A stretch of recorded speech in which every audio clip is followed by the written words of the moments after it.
Welcome to The Lock Shop with Nielsen and Hustler, powered by Coolbet Canada.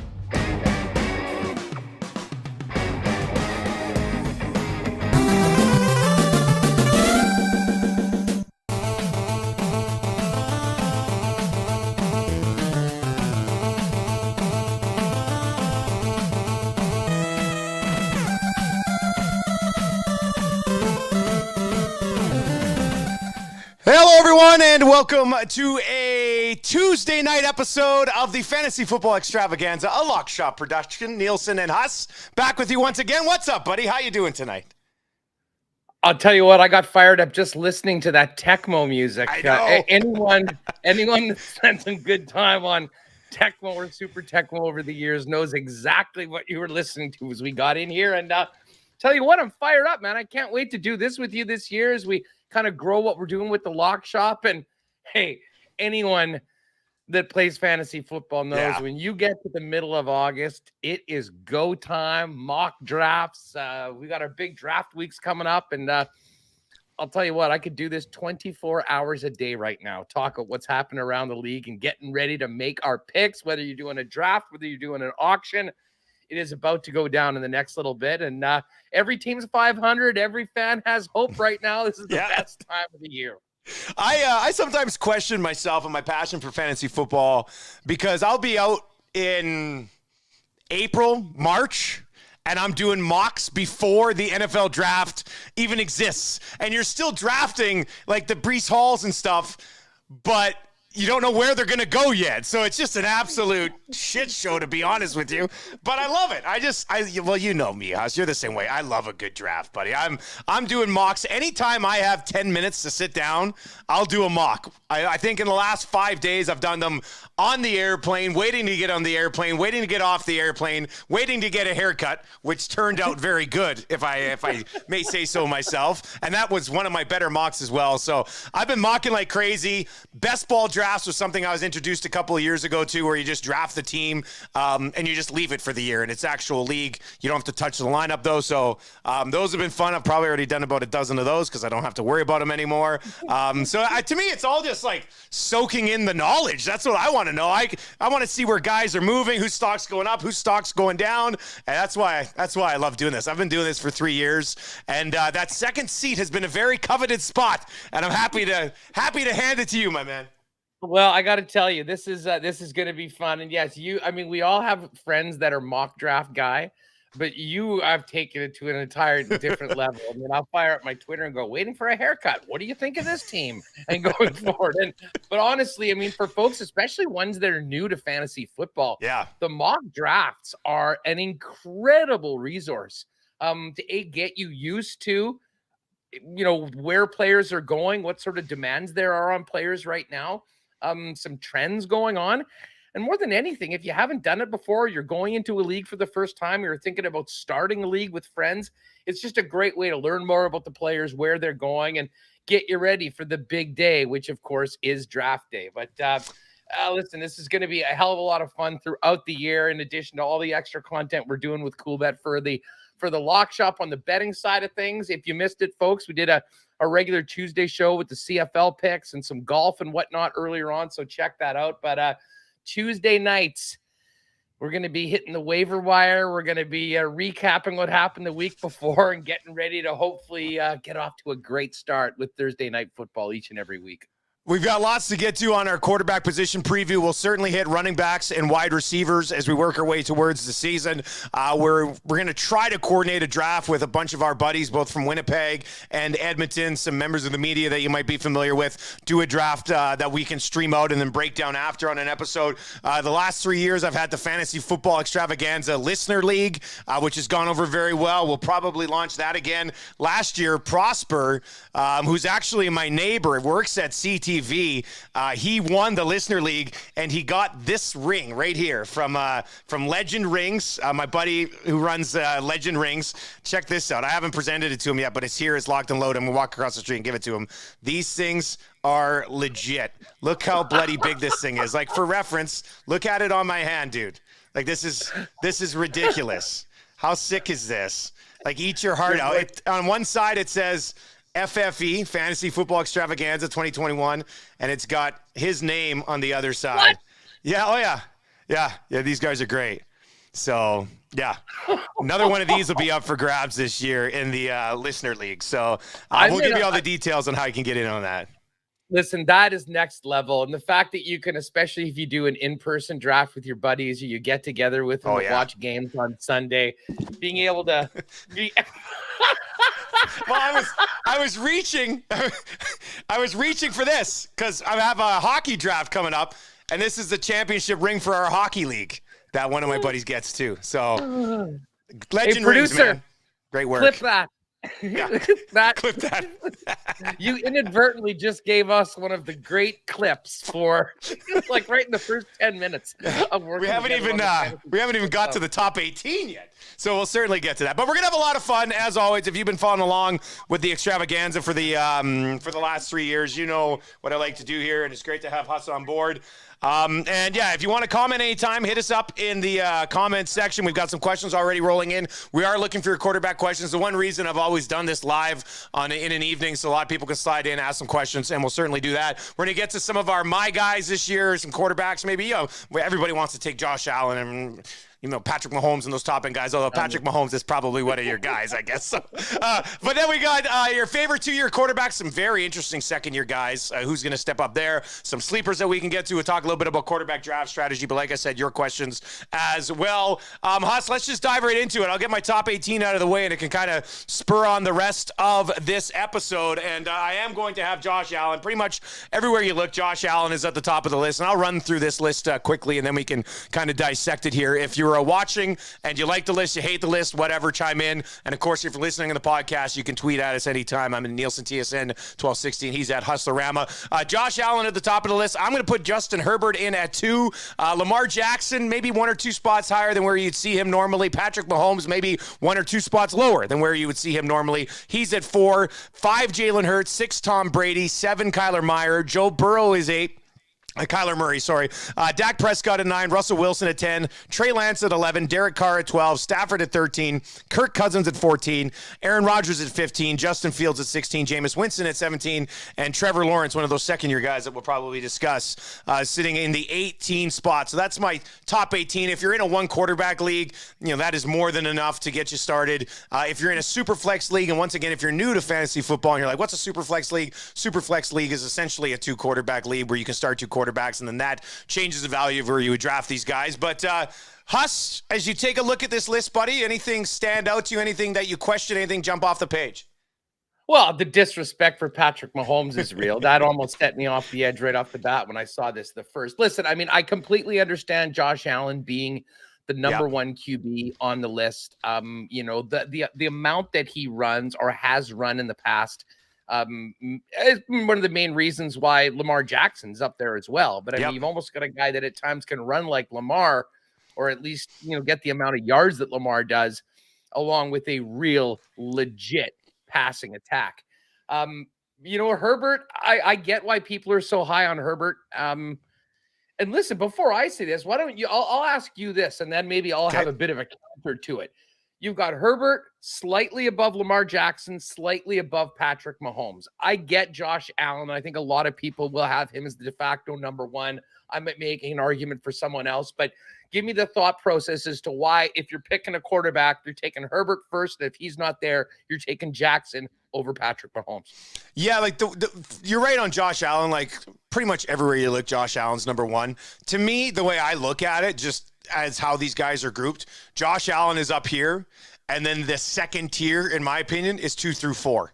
And then it drops down a little bit more just because of question marks on the rest of these guys. I don't have many question marks for the guys sitting here. And I guess, if you look at this list where I've got Lamar at 3 and Jalen Hurts at 5, and you can throw Josh Allen in there, but it doesn't matter.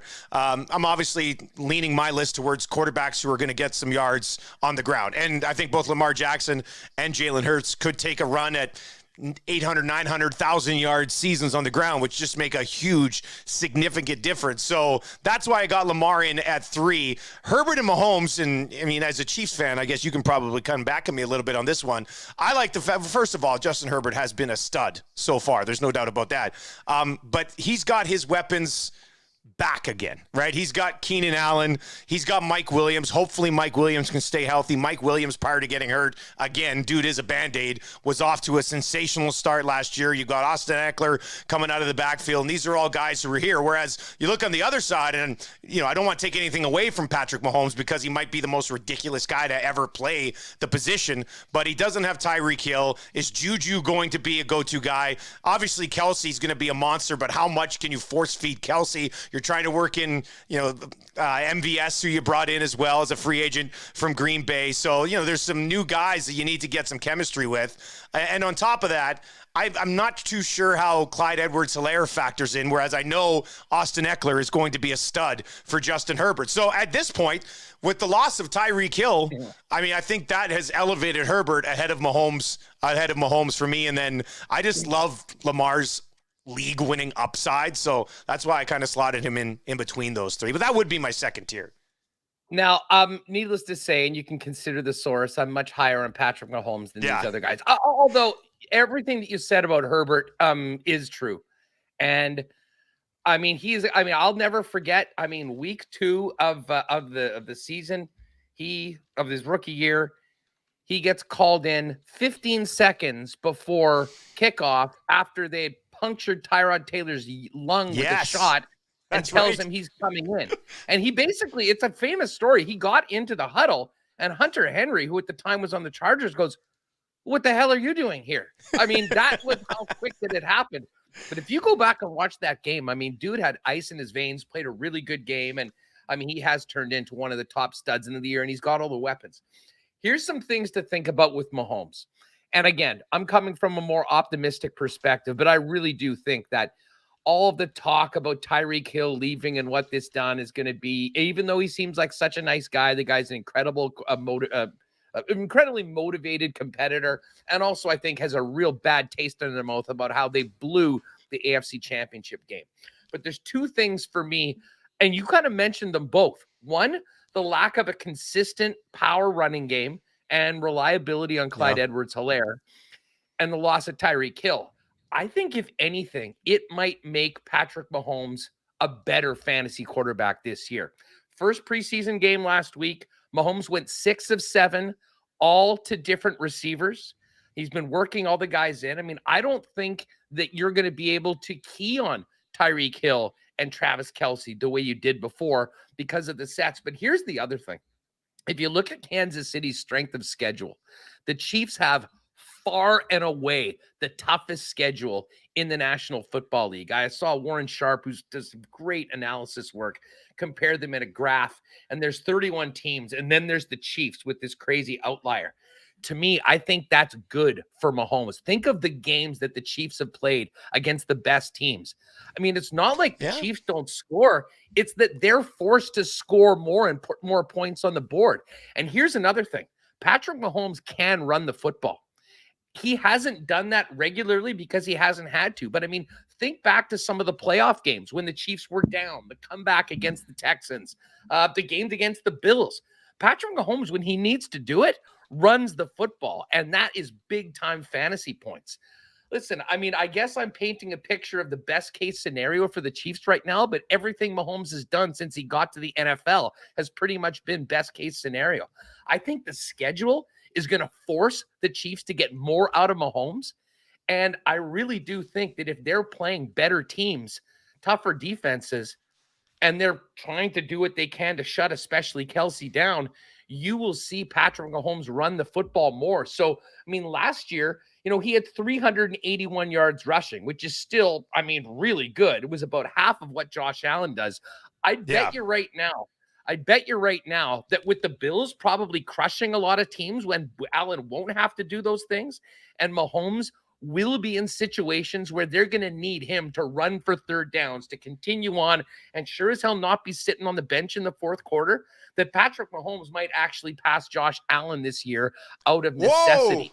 Whoa! So, I mean, really, when you look at it, he was 20 points behind him last year. And overall, if you look at it over the course of the season, I mean, I think you would say that Josh so you're Allen talking overall. I thought you were talking rush yards. That would surprise me. Oh, okay. Okay, you're talking overall. No, I'm talking fantasy. I'm talking fantasy so far. Yeah, But put it this way. I think instead of it being 2-1 for Allen, I think you're probably talking maybe like 4-3 for Allen. I mean, I think Mahomes will rush a little bit more just because of the circumstances he will be. And to be honest, if I'm the Bills, and let's not forget they've got a new offensive coordinator. I mean, if you're running all over the AFC East teams and playing a relatively easy schedule and being up early, do you want Josh Allen running the football very much? No, I wouldn't. So, I mean, we got to think that this fantasy football season is weeks 1 through 15 or 16 of the year. And I think the Bills are going to cruise to that AFC East championship. So I'm here to make an argument that Mahomes, because of the schedule, and let's not forget the division they're in as well.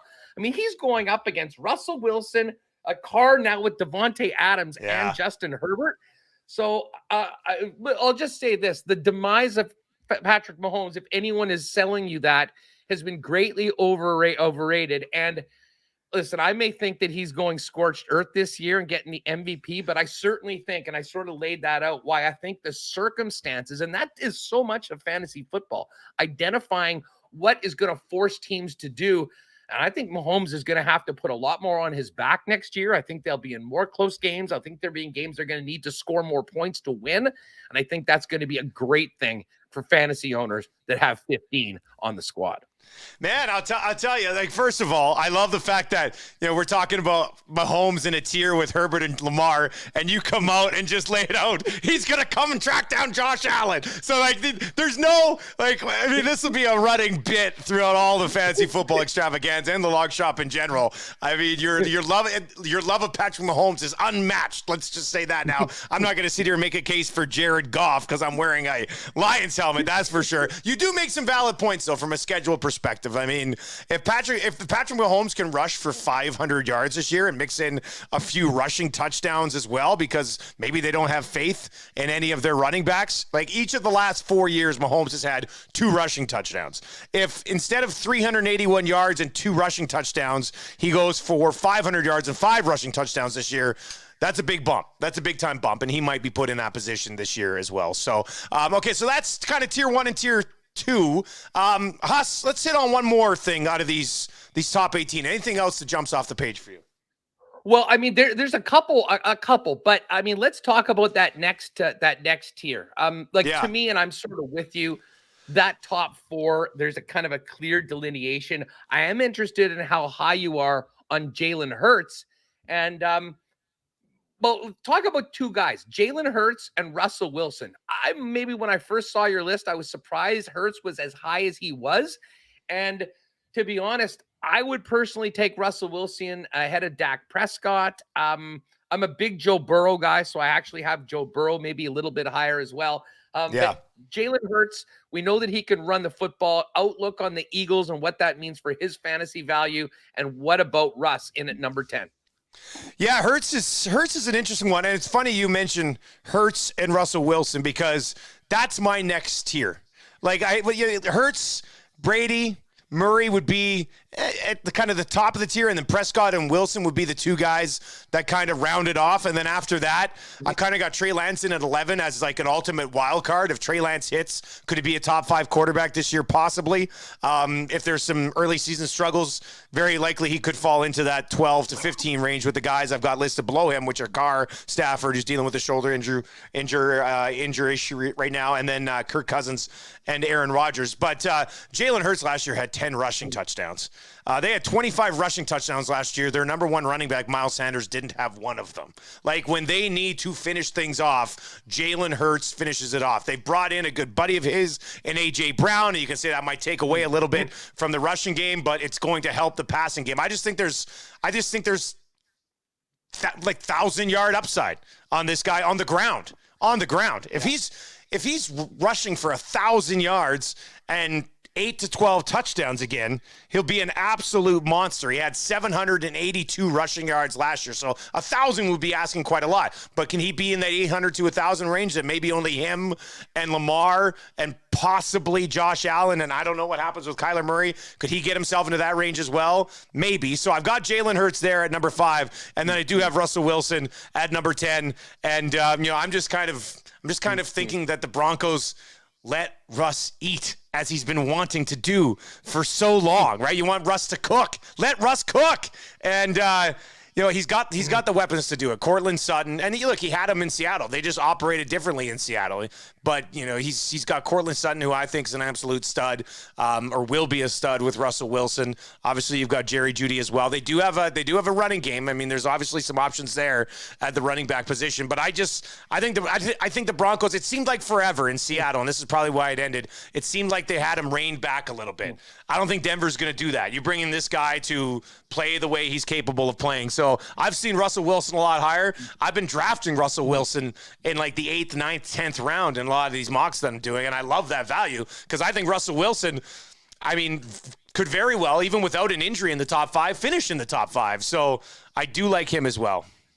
Yeah, Russ, he is the corniest dude in all of sports, but he's a hell of a player. You want to take looks, let's cook. Now his new thing is let's ride Broncos country. Let's ride. You know what? He might very well ride this year. And I think I picked Jerry Judy 1 year too early. He was a guy that I was pretty keen on last year, and even Sutton, managed to get some. He's in a great spot now. Again, they're in a really, really tough division. But when you think about those AFC West games, how many points are these teams going to have to put up if they think they're to win? Huge points. And guess what? There's no. There's not going to be. I would be shocked if in any situation of those divisional games this year that these teams aren't playing to score points in the fourth quarter. You're not going to see any blowouts, and so I think that's going to really make for huge value. And listen, there's a reason why your 4 quarterbacks from that division on your list are all in the top 12. Carr, one down above it. But listen, I'm in on Hurts in amongst that group. I think if I went there, I think I'm probably taking Russ ahead of a few of the guys that we mentioned. But where it gets interesting, Dusty, is when you move down to this next tier of guys. And let me ask you right up about Trey Lance. We know the capital that they gave up to get Trey Lance. We didn't see a ton of him last year. He has been given the keys to the offense. Kyle Shanahan's brilliant. A lot of it is running, though. Would you agree that Trey Lance he's the biggest boomer bust pick, I think, in the quarterback market? We could be talking about Lance at the end of the season being a guy that had this crazy breakout season and a top 5 QB. We could also talk about him being on the waiver wire week 6 or 7 if it doesn't go well. Yeah, I think boom and bust is a perfect way to describe him. If you're a Trey Lance stan out there right now, you're loving where you're drafting him in your leagues because you think you can possibly ride or die with him the entire way. If you want to sit there and wait on quarterback and not draft one until round 9, there's a very good chance Trey Lance is still going to be sitting there. So it's not like you're going to have to move and get him in the 4th or 5th round so it kills you from a draft perspective. Right now, his average draft position among quarterbacks is 13. This is according to fantasypros.com. Trey Lance is 13, 1 spot behind Matthew Stafford, 2 spots behind Aaron Rodgers. I would not be surprised if by the time we get to those late August, early September drafts that Trey Lance is actually being drafted ahead of both of those guys and likely settles in as far as the draft position goes right where I've got him on my rankings at 11 because this is how it is, whether you're playing fantasy football, fantasy hockey, even when you're betting, like you're looking at that sexy upside and, oh man, what could this be? This could be a league winner. And he could be a league winner, but you're right, Huss. He could also very well, be a guy that it doesn't click to the second half. By then you've dropped him, you've picked up somebody else. Even in 1 quarterback leagues, depending on the value of it, if you want to move on a Trey Lance, that's fine. And I know you don't like drafting 2 quarterbacks in a 1 quarterback league because you can just play that waiver wire as well. But if you take Trey Lance and then with like your last pick, Derek Carr or Kirk Cousins are still kicking around, might not be the worst idea ever to just kind of throw them on there as the ultimate security blanket because it could be a wild ride with Trey Lance. Or we could all be sitting here in week 6 being like, oh yeah, we're going to win because we got him in the 8th, 9th, or 10th round. Yeah, listen, I'll say this. If I was picking Trey Lance in a situation where I really focused in on the skill position players and I filled my flex and we're talking about round 8 or 9 and he's there and I jump on it, I am taking another quarterback right in that wheelhouse. I think if you're picking him at that point, you're obviously feeling pretty good about your lineup outside of it. And I think your biggest question mark will be the quarterback position.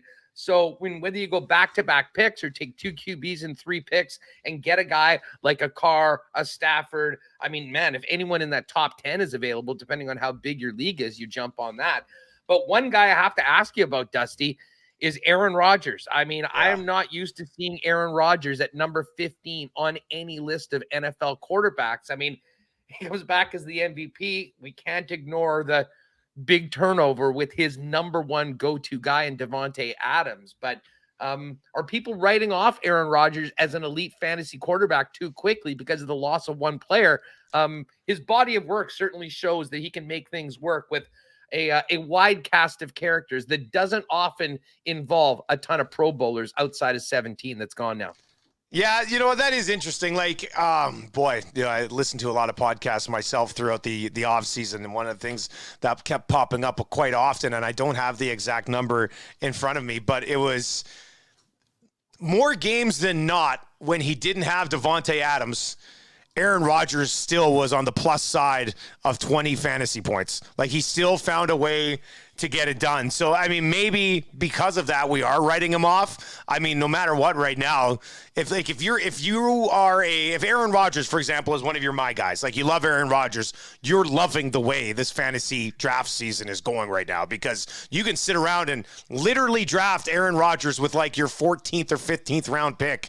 And if he continues to do what he does, it'll certainly hit. The one thing that frustrates me, and I wonder if this changes it, because in my one keeper league, I had Aaron Rodgers last year. I've got Aaron Jones. It's a 5-keeper league, so I'm not keeping a quarterback. A lot of people keep a quarterback. It's a 16-team league, but I'm not keeping Aaron Rodgers. But one of the things that was very frustrating, and any other Aaron Jones owners out there will know this, in the past when they've gotten into the red zone, for some reason, Aaron Rodgers, it's like a fake handoff and a rollout, and he's looking for Davante Adams, And I'm wondering if this year, without Davante Adams there, are they still allowing Aaron Rodgers to do that? And is he going to be looking for Allen Lazard? Is he going to be looking for Watson? Like, who's he going to be looking for in that situation? Is it just going to be a steady diet of Randall Cobb in the slot? Or are they actually going to hand it off to A.J. Dillon, who's a monster, or Aaron Jones as well? So I wonder if that changes it a little bit, and maybe that's my hesitation. I mean,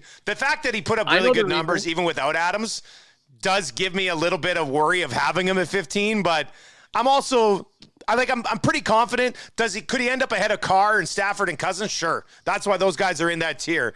I'd be pretty surprised if he's up with the Brady's and Hurts and Burrows and Kyler Murray's of the world, I guess.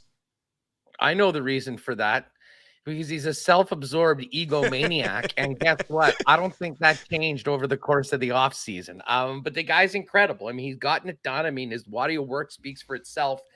And I think as much as any, there is an opportunity for a massive FU season from Aaron Rodgers, knowing that Davante Adams is gone. And go, oh, you think we're done? You think that's it for our big offense? Well, we'll see. I'm going to turn Allen Lazard into a Pro Bowler. This Christian Watson that we just picked out of Fargo, North Dakota is going to be a big stud. Tanyanen on that.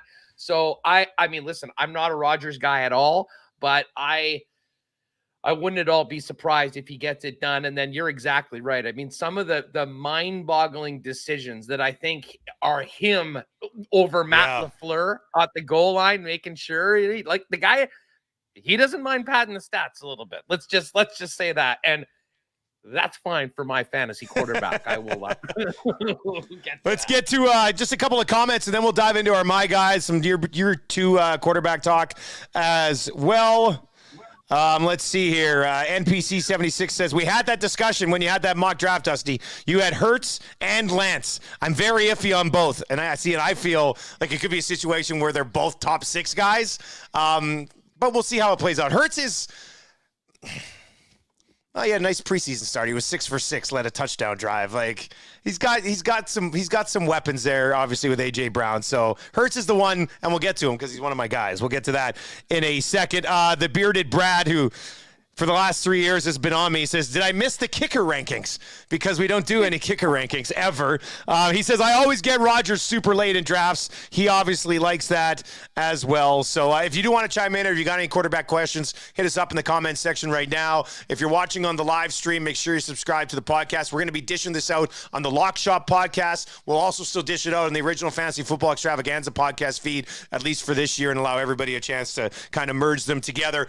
So that's my top 18. I'll I'll tweet it out as well a little bit later on. But Huss, let's get into some of these other things that we wanted to discuss. I'll just quickly say it's hilarious how you laid it out, because you asked me about Russell Wilson and Jalen Hurts, and they're my guys. So I've already kind of discussed those guys. I love the upside of Hurts. Can he duplicate 10 rushing touchdowns again? Maybe not, but can he go off for, like, worst case scenario, 750 yards and 6 or 7 touchdowns? Yeah, I think that's significant. And then I'm intrigued by a new look and a fresh start for Russell Wilson. And I like the fact that, people will take those other 7 or 8 quarterbacks ahead of him, and sometimes you're sitting there. I got Russell Wilson in a mock in the 9th round yesterday, I think, or the day before. I do so many of them, but there's good value there on Russell Wilson. So I do find myself, through all the mocks I've done and all the best ball, I've been finding myself with a lot of Jalen Hurts and a lot of Russell Wilson.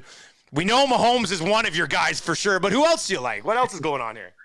Well, you know what? I mean, yeah, I kind of laid out why I think that Mahomes is going to surprise people. And by the way, he is available right now at 8-1 for MVP at CoolBet. Just letting you know, there may have been a large chunk put on that recently after one of those golf wins out of the lock shop. The other guy amongst your top 10, I'll say Dak Prescott is not my guy. I don't think you can count on Dak, and I have zero confidence in any team that's run by Mike McCarthy. Just ask Aaron Rodgers.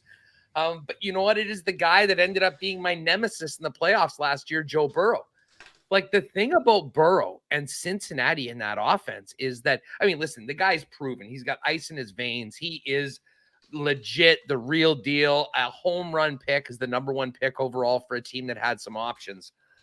But, man, when you think about the weapons that he has, I mean, Jamar, Higgins, Tyler Boyd, Mixon, the Chiefs found out the hard way in the second half that, you can be playing at a high level and they can put up points. Now, I really do like Joe Burrow, and I think that if you miss on those top 4, and listen, we can make an argument for a number of guys in that next sort of tier. I just think the floor for Joe Burrow is probably the highest. And, if Cincinnati can build off of what they did in the playoffs last year, I wouldn't be surprised if we see Joe Burrow sort of barging into that top 4 area. I mean, he's a guy that can run too when he needs to do it. Although I know that Coach Zach is probably going to want to keep him up and not running as much as possible so far. And then as you get down to the quarterbacks later on, and this is more for Superflex. I mean, I don't know that you'd be in a situation where you'd be thinking about any of the guys not listed on it. I have a sneaky suspicion that Danny Dimes is going to have is going to have a very fantasy relevant season. And I think a big part of it, people just think about what happened last year. I think Brian Daboll coming and taking over the Giants is going to do wonders for Daniel Jones. Now, he's going to have to complete the passes, and I think that the jury is still out on the $72 million they spent on Galladay and Kadarius Toney and Wandale, whatever the guy's name is that they drafted, I believe, in the second round. Wandale Robinson, I think.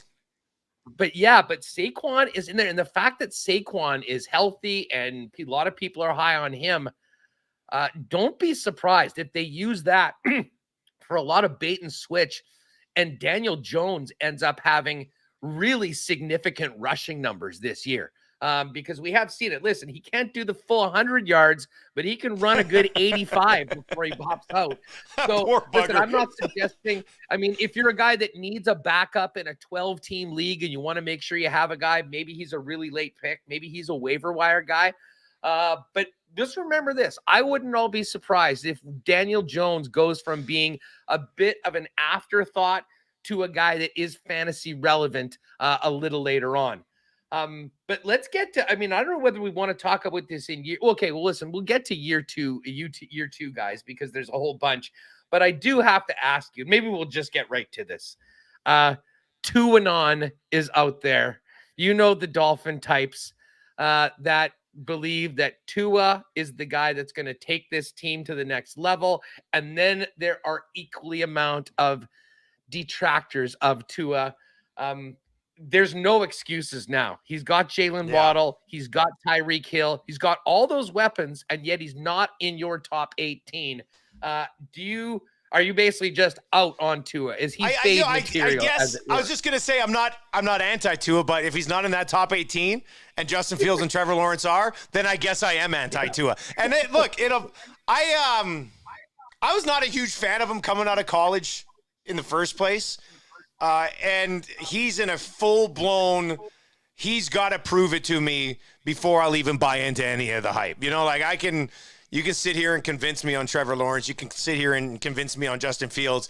And you can try to sit here and convince me on Tua, but until I see it with my own eyes, then I'm just not going to believe it. And God, I hope for Dolphins fans' sake he does it, because you're right. I mean, they've gone out and got him. You can't ask for anything else. He's got everything that he should be required to take that team to another level, and for our sake, take his fantasy, like from a weapons perspective. You think he should have top 10 upside, but I gotta wait and see it, buddy. So I gotta wait on him. And then the other thing, just very quickly, because we were talking about before we went on, and guys who aren't my guys, and the one guy, and I've drafted him a bunch in drafts I've done so far, but every time I do, I kind of hold my nose a little bit, because, and it's crazy, but it's Tom Brady. And it's Brady, and he's got great weapons. If they're all healthy, it'll be great. You know, he just sits back in the pocket, never gets touched, throws 7-yard passes on a regular basis, and keeps the sticks moving and throws touchdown passes. I mean, that's what he does. But he was thinking about retiring. He came back. He's taking a vacation for 10 days during training camp. He's 45 years old. Like, I just worry that maybe, and we've been saying this for 7 bloody years, but I just worry that maybe this is the year he kind of falls off a little bit, because maybe the commitment level is not there for him anymore. I'm probably wrong, and I've been drafting him, but I feel a little dirty drafting him so far this year. Yeah, you know what? It's funny you say that. I was doing a mock the other day, and it sort of came down, and I needed a QB, and a bunch of the guys that I really liked were gone, and he was there, and I did the same thing. Listen, you Evans, Godwin, Russell Gage, Jones now there. I mean, he's certainly going to have the weapons. Albeit Bruce Arians not being, it'll be interesting to see how the offense looks, if that changes at all. But I think that he'll be fine. I mean, I think that, they will be fine. Their division stinks. I mean, the Panthers and Falcons are in full rebuild mode for the first part. I guess we'll see what happens with Baker and McCaffrey being back in that. And then the Saints are a team that I think has a real legit defense. And that's been a real Achilles heel for Brady the last couple seasons, those games against New Orleans. But overall, they will be fine. I mean, the guys that I'm out on, I sort of mentioned Dak Prescott. Now, Dak is a play. He doesn't get a ton of rushing yards, although he can every now and then. And I don't know, these track meet games where he's going for 400 yards like we see many of the other quarterbacks doing, I'm not sure there. And again, this is as much maybe a fate of Mike McCarthy and what he does with his team and the way he handles it as much as Dak Prescott. I've always thought most of the Cowboys are way overhyped. When you see a Cowboy at the top of the list, just think of there being a Dallas Cowboy inflator tax with it. And I would be out on Dak. And then the other guy, and maybe this is a good sort of segue into year 2 quarterbacks. Yep. I think it's pretty clear that the situation says that Trey Lance, I mean, of any year 2 QB, especially with the MILF hunter, Zach Wilson getting injured and being out for potentially the first couple weeks of the season, the best situation is without a doubt Trey Lance. But the guy that I am out on, that some people are, is Justin Fields. And maybe that's unfair to Justin Fields. This is not a statement that he's not going to be a great quarterback someday, but it does say that he's playing for, in all likelihood, maybe the 32nd best team in a league of 32 teams. I don't think the numbers are going to be there. I don't think the success is going to be there. And I think that Justin Fields is going to learn some hard lessons about professional football. And I'm not sure that he'll be on many teams by midseason just because of how much the Bears are expected to stink. Yes, squeaking into my where I can't even remember where I had it. Let me just quickly take another peek at it here. I had him 16th. So sneaking in there essentially is based on the fact that I think he can run for about 500 yards. You know, a lot of the stuff you just said is pretty legit. If you run for 500 yards and 4 or 5 touchdowns, I mean, it's just going to bump you up at least. But when you look at these year 2 guys, I mean, you're right on Trey Lance. You just talked about Justin Fields a little bit. I guess I'll go to Trevor Lawrence and just completely forget the year that he had last year.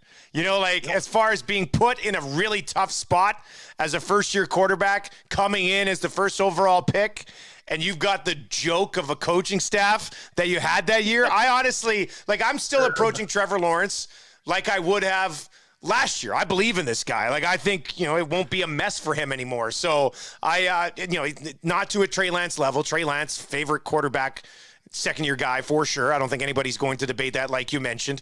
But Trevor Lawrence, I am giving, and you don't have to do this all the time to some of these young guys, but I am giving Trevor Lawrence the 100% free pass for last year. They brought in Christian Kirk this year as well. Now I know it's Christian Kirk, but it's something.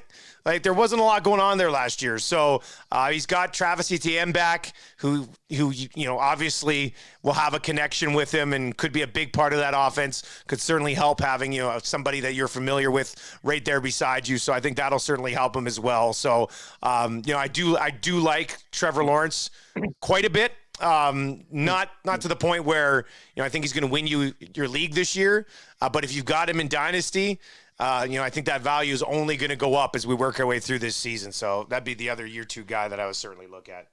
Yeah, listen, I'm actually pretty optimistic about Lawrence. Maybe not necessarily for this year, but long term. Getting that clown Urban Meyer out of Jacksonville was huge for them, and I think you just saw it was important that they did it when they did it and not leave it till the end of the season. I mean, I think you saw the Jags turn a bit of the corner, at least play with a little bit more passion and commitment than they had, as opposed to playing for a guy that, to a man, each and every guy hated. And Doug Peterson was a magician with the Philadelphia Eagles, and he is a real offensive coach. So, I mean, I think he's excited about working with a guy with the tool set that Lawrence has. I'm not sure whether it happens this year, but I am sort of bullish on it. And I guess we can maybe talk about this later on when we're doing the wide receiver show, when we're speaking about the value for wide receivers. You do wonder who's going to catch the ball. They had to spend a lot of money to convince Kirk to go to Jacksonville.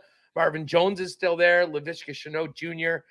I'd feel better about him if DJ Chark was still around, but of course he's now catching passes for your guy, Big Dan, and Jared Goff in Detroit. So Jacksonville will be interesting to see if they can sort of take the step to being a relevant competitive team, because they really haven't been there for the last few seasons.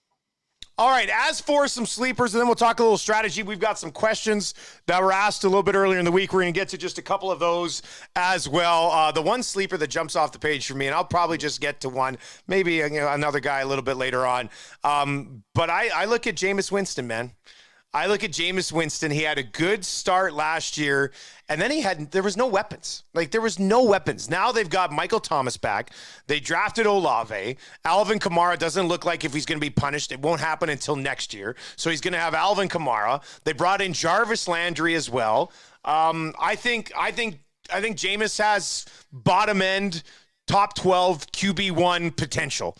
And right now, you pretty much don't even have to draft this guy. I mean, if he starts really well, you can maybe snake him off the waiver wire early in the season. But I do think Jameis Winston with the Saints, with essentially 4 weapons that he didn't have last year, I think there could be a nice season coming for Jameis Winston, man. So I thought I had a few notes on Winston was 17 points per game last year at the quarterback position with nobody. So give him some guys this year, and I think he's going to certainly surpass his average draft position right now, which I have him 17 on my rankings. His draft position right now at Fantasy Pros is 23, behind Ryan Tannehill, behind Tua, behind Mac Jones, behind Matt Ryan, who's another guy super late. I know he doesn't have a lot of weapons, but everybody's going to be focused on stopping the run there, and that's going to open up Michael Pittman for a nice season, and I think Ryan could probably benefit from that a little bit. He's usually been pretty steady in fantasy. I think he's had at least 17 or 18 points in 4 of the last 5 years on average. So, I mean, once again, a guy you don't have to drop, but a guy I think could end up having a decent season. But Jameis Winston, if we're looking for true sleepers from maybe that bottom half of the quarterbacks, I think Winston's got some bottom QB1 potential. Matt Ryan is going to be the guy in your league that gets picked up and dropped on the waiver wire every week during bye weeks. You got to hit those weeks, right? And gets a start for half the league by the time you get to the end of the season. That's Matt Ryan this year. And you know what? My sleeper, I mean, we've kind of talked about, I mean, can we call Aaron Rodgers, who's middle of the pack, a sleeper with what he might be able to do? Sort of, but we sort of touched on it. I think Daniel Jones has the potential to be sort of the sleeper of the quarterback position, a guy that I love your Daniel Jones storyline. This is great. I love it. For sure. Hey, Saquon gets hurt again week 1. Maybe this turns around, but think about what Daboll did for Josh Allen and that Bills offense. You know, they've got Tony, Golladay, Robinson. We can't forget about Sterling Shepard or Darius Slayton, who've had success in the past as well. So there's going to be options. It'll be an offense that really focuses on establishing the run with Shepard.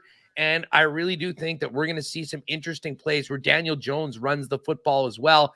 And that's what you need. You need a guy that can be competent and do well in the passing game, but have a big upside rushing. To me, he is that guy. And we've seen the blueprint of what Daboll did with Josh Allen with the Buffalo Bills and where they got to. And that's certainly the plan in the Giants. And the bottom line is it's such a low-risk pick. I mean, you can take him in the last round of your draft if you want him to, or jump on him as a waiver wire a little later on. Also plays in a garbage division where you're getting the Commanders, the Cowboys, the Eagles, who are all very mediocre teams. And I believe they're playing a last-place schedule as well, or thereabouts. So I think Daboll's going to have a great effect on Daniel Jones. I think he's been done a little dirty with the incompetence that's been surrounding the Giants leading up to this point.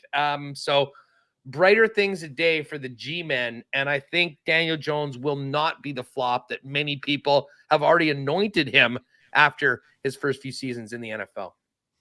All right, so there's a couple of sleepers for you as well. We'll get to a couple quick questions here. As far as quarterback draft strategy goes, and as we were doing this episode, I was doing a mock as well, and just so when we got to draft strategy, I could lay out where these quarterbacks went. So it's the Fantasy Pros Draft Wizard app is where you can do it. You can do live drafts against, they've got drafts starting like every 5 minutes against other humans, and then you can also do the computer drafts as well. And just quickly for quarterback purposes in this episode, Josh Allen went 303, so third pick of the third round. Patrick Mahomes. 12 teams. What's that? 12 teams. 12 teams. 12 teams. 12 teams. So Josh Allen went 303. Patrick Mahomes went 312. Herbert went 407. Nobody went in the 5th round. And then it was Jalen Hurts, Kyler Murray. Actually, no, the other way. Russell Wilson, Lamar, Kyler, Jalen Hurts. Joe Burrow went in the 7th. Tom Brady went later in the 7th. And then, Rodgers and Stafford went here, and then Dak Prescott actually went in the 10th. So it's Prescott is going to go ahead of Rodgers and Stafford in the majority of your leagues. I have a hard time swallowing drafting a quarterback in the first 3 rounds. I'll contemplate it late in the 4th round, like in that 4 or 5 swing. If Lamar is sitting there or something like that, I'll be like, okay, maybe. But I can't use, and I've seen it in some drafts with other breathing humans, and in some legit best ball drafts I've done, which are obviously weighted a little bit differently. I can't do it. I can't take a quarterback in the 2nd round, and I don't see it unless maybe I'm in the, if I start with a great wide receiver and a great running back and Josh Allen sitting there in the 3-4 swing, I'd probably take the 3-12, a different player, and then just justify that I took Allen in the 4th. But I mean, I know they're league-winning guys, but I just have a hard time using a top 3 pick on a quarterback, buddy. I can't do it. I'd rather wait and try to get Wilson or Trey Lance or something like that in the 7 to 10 range, I guess. Yeah. It comes down to how you believe the scarcity of the position is in the following rounds about who will be there. Yeah. Now, listen, there's an element to it. I mean, if you're a Chiefs guy like me and you're sitting there and Mahomes is available and you don't really feel great about the other guys, go for it, pick them, and hopefully you can get, it'll be on you to do better with some of the later picks that often win you the draft anyways. But I think what's important is, and even like, I don't know, this was probably a hardcore Bills fan that was picking there at 303 and jumped on Josh. And you know what? Hey, that's all part of it. I mean, you do what makes you happy. But as far as for winning goes, it's those positions, bell cow running backs, of course, receivers that are getting their touches, tight ends. I mean, when we'll get to all this a little later on. Yeah. The argument is that in the quarterback position, if you don't jump at Mahomes or Allen, you can wait a couple rounds. And just by your definition in that mock draft, you can be getting a Lamar Jackson or a Kyler Murray or one of these guys that, for all intents and purposes, at least based on history, we're going to come down in that same sort of range as those other guys. I mean, the key is to use your pick on the guy that won't be there next round. And certainly that's a concept. That being said, there is something to be said about having your guy on your team. And I mean, quarterbacks sort of suck up all the oxygen in the room for the most part. So if you're a Bills guy or a Chiefs guy, I could see jumping on it. But I do think that with outside of Allen, even for Mahomes, you might be able to get him in the 4th round. And if you can get 3 solid studs with your first 3 picks and then get a top 2 quarterback, you might be in pretty good position going forward. A couple of questions that have trickled in. Let's just get to those before we wrap up our quarterback position preview. Thomas Wildman, who's actually a young broadcaster, went through Nate, and I think has a job at like a small town in Alberta. He's grinding it out. I appreciate the grind. He's saying, where has Jalen Hurts been drafted in your mock so far? And Hurts is usually going in that 6-7 range from what I've seen. And if you can get Jalen Hurts in the 7th, I mean, run to the podium if you're drafting in a draft that has a sweet podium that you can go up to and announce your pick. But for the most part, I mean, I consider taking him late 5th and certainly in the 6th. But as we mentioned earlier here, that's one of my guys. I think he's going to be a guy that can help you win your league. All right, that's going to do it for the quarterback position preview. As it always works with us, we're like, we'll go for like 30 minutes, 40 minutes. It's 52 minutes, and it flew by like it was 10. So hopefully you enjoyed it. It's all brought to you by our wonderful partners at CoolBet. And, we've mentioned it, bringing the fantasy football extravaganza under the Lock Shop sort of umbrella. We've got a lot of other exciting things coming with the Lock Shop as well. And, we've been betting a lot of CFL on the Lock Shop. And we will continue to bet a lot of CFL in the Lock Shop. I play in your CFL DFS leagues and stuff. But we've been talking about, ramping things up for NFL season. And this is kind of the first taste, buddy. And this was fun tonight. This was awesome. I mean, there've been so many highlights already. You smoking yourself in the face with your mic like 2 minutes in. We were that excited. And I'm telling you, everyone, if you missed it, go back to the start. A very passionate argument why Patrick Mahomes could end up as the number 1 QB. And listen, just the more I said it, the more I believed it. I can't wait for the season. Scorched earth for the Chiefs for 15. And it's going to be a great season. But hey, best time of the year. So excited to do this with you, Dusty. And hey, for you fantasy folks, and just to tie it back to CoolBet for a minute, we will be doing in the next couple weeks a couple of shows featuring NFL futures, some on the teams. But I think for fantasy people, what's really going to be fun is getting into some of our favorite over-unders for players. And, there's a lot of correlation to making season-long bets for guys, at a place like CoolBet as opposed to picking them in fantasy. So make sure to check out those episodes of the Lock Shop as well, in addition to the fantasy football extravaganza. And hopefully we'll have you covered with as much info as you can handle heading into draft day and NFL kickoff. Yeah, just quickly. I just looked at CoolBet right now. They got about 30 different running backs set up for their yard totals right now. If you want to go hammer Antonio Gibson under 825 yards, feel free. Guy's been trending on Twitter all day because he fumbled in a preseason game, and people are like, that's it. his job's gone. So if you want to go hammer that one right now, just a heads up. That's something we'll be getting into on the Lock Shop moving forward. But great quarterback position preview. We'll go running backs next week and kind of do the same thing again. We'll also have details next week on how you can get into the Fantasy Football Extravaganza Listener League. We usually have a lot of fun with that, so we'll certainly get into that as well. Huss, you enjoy the rest of your night, and we'll catch up a lot, I guess, in the near future. Let's just say that. Can't wait, man. Thanks to everyone for checking it out, and we'll look forward to seeing you soon on the Lock Shop, Fantasy Football Extravaganza, and everything else we've got coming your way heading into NFL season.